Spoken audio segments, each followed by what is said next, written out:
नमस्कार, मैं हूं राजेश सिन्हा। दोस्तों, आज हम बात करेंगे कांग्रेस की, हम बात करेंगे राहुल गांधी की और हम बात करेंगे डोनेट फॉर देश की। डोनेट फॉर देश एक कैंपेन कांग्रेस ने शुरू किया है जिसमें आपसे ये कहा जा रहा है कि आप कांग्रेस को डोनेट करें। कांग्रेस चूंकि अपनी स्थापना के 138 साल मनाने वाली है, तो उसके लिए आपसे ये कहा जा रहा है कि आप 138 रुपया, 1380 रुपया या 1,38,000 जैसा आप चाहें या उससे ज्यादा बड़ा अमाउंट अगर आप दे सकते हैं तो आप कांग्रेस को डोनेट करें। आपको लग रहा होगा भला कांग्रेस अब ऐसा क्यों कर रही है, कांग्रेस इस तरह से क्राउड फंडिंग क्यों कर रही है, देश की जनता से क्यों कह रही है कि आप हमें पैसे दें, डोनेट करें। जी हां, कांग्रेस एक नैरेटिव सेट करने की कोशिश कर रही है।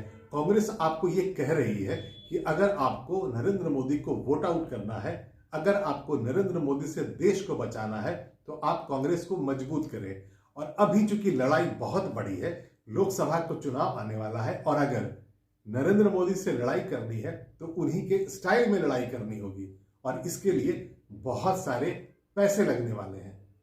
अब चूंकि नरेंद्र मोदी से ही लड़ाई है तो उन्हीं के स्टाइल में अगर लड़ाई करनी होगी तो पैसों की जरूरत तो पड़ेगी ही पड़ेगी। और इसीलिए अब कांग्रेस ये कह रही है डोनेट फॉर देश, मतलब अगर आपको देश को बचाना है तो आप कांग्रेस को मजबूत करें और पैसे दें, डोनेट करें। अब सवाल ये उठता है कि भला कांग्रेस को डोनेट कर देने से देश कैसे बचेगा। ये आपको लग रहा होगा कि हम आखिर ये कैसे मान लें कि हम कांग्रेस को डोनेट कर दें, कांग्रेस को मजबूत बना ले तो हमारा देश बच जाएगा। तो क्या हमारा देश बच नहीं रहा है, हमारा देश का खतरे में है? जी हां, कांग्रेस यही नैरेटिव सेट करती है। राहुल गांधी देश में विदेश में जाकर हर जगह यही कहते हैं कि देश में लोकतंत्र खतरे में है, लोकतंत्र खत्म हो रहा है। नरेंद्र मोदी संवैधानिक संस्थाओं को अपने कब्जे में ले चुके हैं, यानी कि लोकतंत्र अब नहीं रहा। नरेंद्र मोदी निरंकुश तानाशाह बन गए हैं। यही नैरेटिव सेट करते हैं कांग्रेस वाले, राहुल गांधी। और इसीलिए आपसे कहा जा रहा है कि अगर आप डोनेट करेंगे, कांग्रेस को मजबूत करेंगे, तो कांग्रेस ज्यादा मजबूती के साथ नरेंद्र मोदी के सामने खड़ी हो जाएगी और लोकसभा का जो चुनाव आ रहा है उसमें उनसे लड़ पाएगी, देश बचाएगी आपके लिए।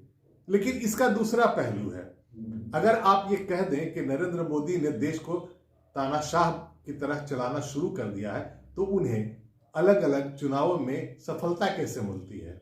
ब्रांड मोदी इतना मजबूत हो चुका है कि चाहे आप इलेक्शन के पहले कुछ भी कह दें, कैंपेन में आप चाहे जो भी देख लें, लेकिन जब भी चुनाव होते हैं तो ज्यादातर जब चुनाव के बाद रिजल्ट्स आते हैं, चुनाव में जो रिजल्ट्स आते हैं वो नरेंद्र मोदी के फेवर में आते हैं।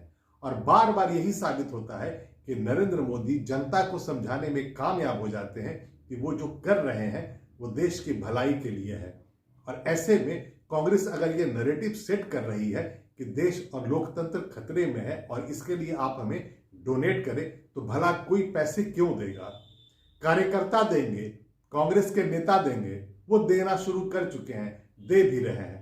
सोशल मीडिया में वो पोस्ट कर रहे हैं कि मैंने इतने पैसे डोनेट कर दिया है, आप भी करें। लेकिन सवाल यह उठता है कि जनता कांग्रेस को पैसे क्यों देगी? जनता नरेंद्र मोदी को हटाने के लिए भी कांग्रेस को पैसे क्यों देगी? सीधे वोट कर देगी कांग्रेस को। खैर जो भी हो, इससे एक और साफ बात हो रही है कि कांग्रेस के पास अब पैसे नहीं है, चुनाव लड़ने के लिए उन्हें फंडिंग्स नहीं मिल रही है। तो इसका क्या मतलब है? क्या अब कॉरपोरेट हाउसेस अब कांग्रेस को चंदा नहीं देते हैं? इलेक्टोरल बॉन्ड से क्या कांग्रेस को पैसे नहीं आते हैं? आखिर कांग्रेस इस स्थिति में क्यों आ गई है?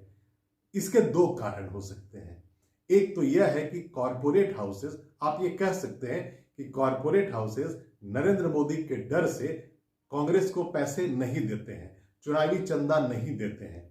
या फिर आप ये भी समझ सकते हैं कि कॉरपोरेट हाउसेस, इंडस्ट्रियलिस्ट देश भर के कांग्रेस को अब पैसे देना ही नहीं चाहते हैं। तो उसकी क्या वजह है? होता कुछ यूं है कि राहुल गांधी नरेंद्र मोदी पर हमले करने के चक्कर में बड़े बड़े इंडस्ट्रियलिस्ट के नाम ले लेते हैं, कॉरपोरेट हाउसेस के नाम ले लेते हैं। हर जगह राहुल गांधी यही कहते फिरते हैं कि नरेंद्र मोदी अपने चंद मित्रों यानी कि जो कॉरपोरेट हाउसेस बड़े बड़े उनका नाम तक लेते हैं और कहते हैं कि नरेंद्र मोदी इन चंद लोगों के लिए ही देश चला रहे हैं और देश की जो गरीब जनता है उसके लिए नहीं करते हैं। जो भी फैसले लेते हैं इन बड़े बड़े उद्योगपतियों के फेवर में लिए जाते हैं। और चूंकि नरेंद्र मोदी के नाम पर हमले करने में राहुल गांधी बार बार इन उद्योगपतियों का नाम लेते हैं, तो उससे हो ये रहा है कि देश के बड़े बड़े उद्योगपति राहुल गांधी से किनारा कर रहे हैं, नाराज हो रहे हैं। और एक बहुत बड़ी वजह बन के ये सामने आ रही है क्योंकि अब उद्योगपति, कॉरपोरेट हाउसेस कांग्रेस को चंदा नहीं देना चाहते हैं और इसीलिए ठीक इलेक्शन के पहले कांग्रेस को पैसे की भारी कमी हो गई है और अब कांग्रेस जनता से कह रही है कि आप पैसे दो, आप डोनेट करो। पता नहीं, शायद जनता समझ जाए, डोनेट करने लगे। देखते हैं क्या होता है। अभी तक के लिए इतना ही। मैं फिर आऊंगा, ऐसी ही रोचक जानकारियां आपके लिए लेकर आता रहूंगा। तब तक के लिए धन्यवाद।